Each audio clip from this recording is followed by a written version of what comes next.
Okay, let's do this. Hi everyone, my name is Annalise. Welcome to Living Volumes. It is the middle of February, Valentine's Day to be exact. Today I wanted to do my 2025 ins and outs. I've been sitting on this list for a hot minute. I think it's finally time to grace you all with my personal list. I've been seeing people's ins and outs make the rounds on social media, and I wanted to give it my own womanly, God-loving spin. So without further ado, here it is. My 2025 outs and ins. Alright, in number one is strategy. In 2025, we are no longer just setting goals. We are researching and implementing strategies to make them happen and taking action steps so that we can see our goals fully realized. More importantly, by setting goals and taking action steps toward them, your self-trust begins to grow. For me, this is about so much more than being a high achiever. It's about keeping the promises that I make to myself, and in so doing, loosening the grip of shame on my life. For me, this year is the year of becoming the person who does what they say they're gonna do, and that starts with strategy. Alright, and then out for this year is drama, namely that internal drama of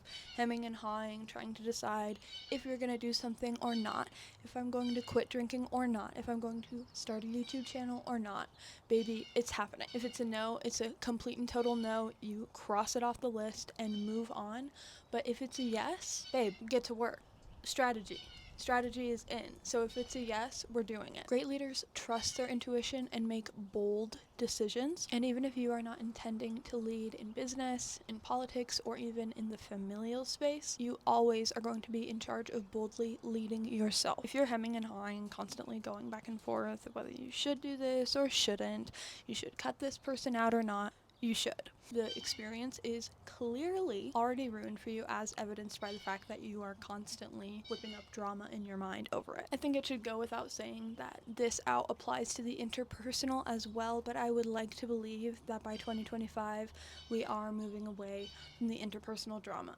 It is an exorbitant waste of your time, which is the most precious, finite resource a human being has. Keep it sharp this year and cut it out. And number two, trusting that God justifies. I know I personally get so caught up in trying to justify my actions to other people. That's been a lifelong difficulty and tendency for me, is to try and back up what I'm doing so that other people approve of it or other people are comfortable with it. But when it comes to being a trailblazer, and especially a woman, you will encounter many people who completely misunderstand you and what you're doing. I tend to assume that this is benign, but the truth is it doesn't matter whether or not it's malicious. It's literally none of your business. Your views and aims in life are your own, and your relationship with God, it's between you and God, and that's it. For me, this year is going to be about trusting in that power that is greater than any other human or earthly force, and just allowing everything else to fall away. And out number two, seeking approval. Let's be honest, approval from someone who can't even keep their own room clean doesn't matter very much. Whether it's family or friends, stop trying to get everyone on board with your life's mission. And I say this to myself first and foremost. Your life's mission is not theirs to get. Most importantly though, if a person has results in their own life that you do not want, definitely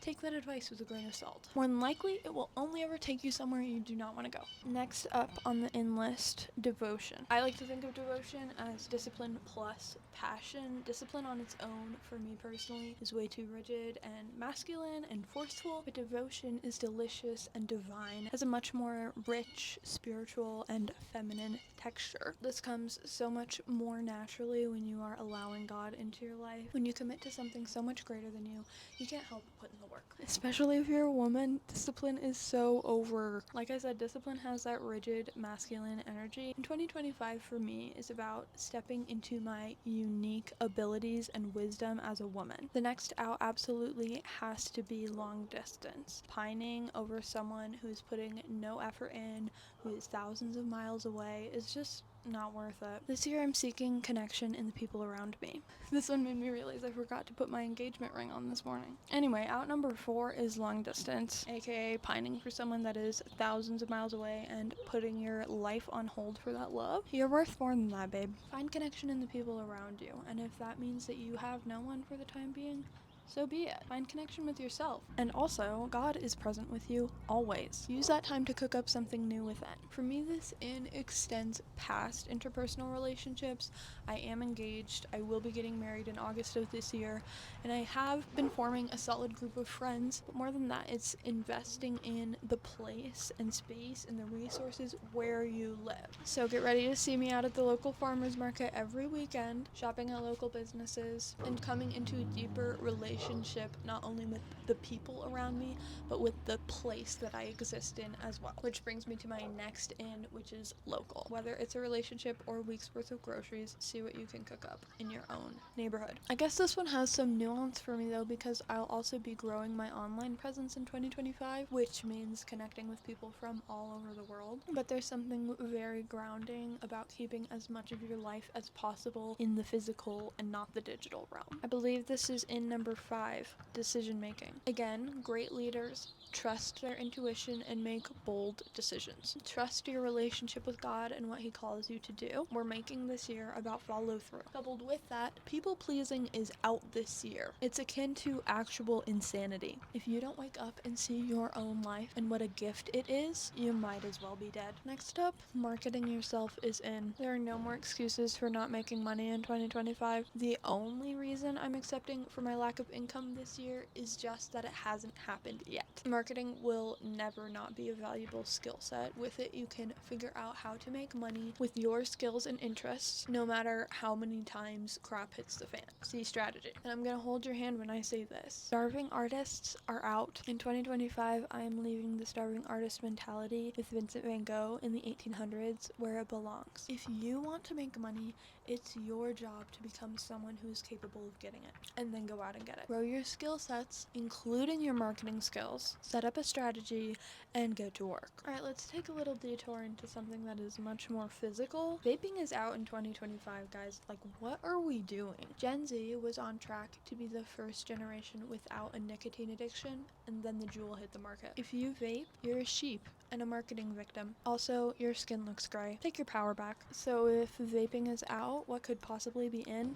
Breathwork. Nicotine aside, vaping makes you feel relaxed because you're taking slow, controlled, intentional breaths. Deep breathing can help stimulate the vagus nerve and make you feel more emotionally regulated. So take 5 minutes a day to do this without the device and reap all the benefits. Oh my gosh, I actually have 2 neighbors that that have Cybertrucks. That's crazy. I thought there was only one. Our last out for 2025 is investing in the stock market. Sorry, finance bros. 10% returns. Really? No thanks. In 2025, I'll be taking my chances elsewhere by building something of my own that's made to last and backed up by my own effort rather than the effort of some executive that I've never met. It's 2025. Unless you have so little self-trust that you want your money in other people's hands. If that's you, I have a solution for that in the form of a complimentary ebook, Healing and Forgiveness, including self-forgiveness, among other topics. So don't be shy, go check it out. And our 10th and final in for 2025 is investing in yourself. Why on earth would you invest your money for a 10% yearly return when you could use those same funds to learn a marketable skill or trade and start a business? It takes 2 years to become profitable, but the return is more along the lines of 200%. Why bet on someone else's business savvy when you could bet on your own? We did it. That's everything. For me, the theme of this year is absolutely women's wiles. In 2025, we, women, are no longer downplaying our power, and we are taking back the information, the rituals, and the practices that are rightfully ours. We are recognizing our particular strengths, and we are operating from that lens, completely letting go of the shame that tells us that we should be more like men. I'll pass. It's time to lean in to the wisdom, spiritual conduction, and wily nature that have been ours for centuries. It's getting weird in here, y'all, and it's about time.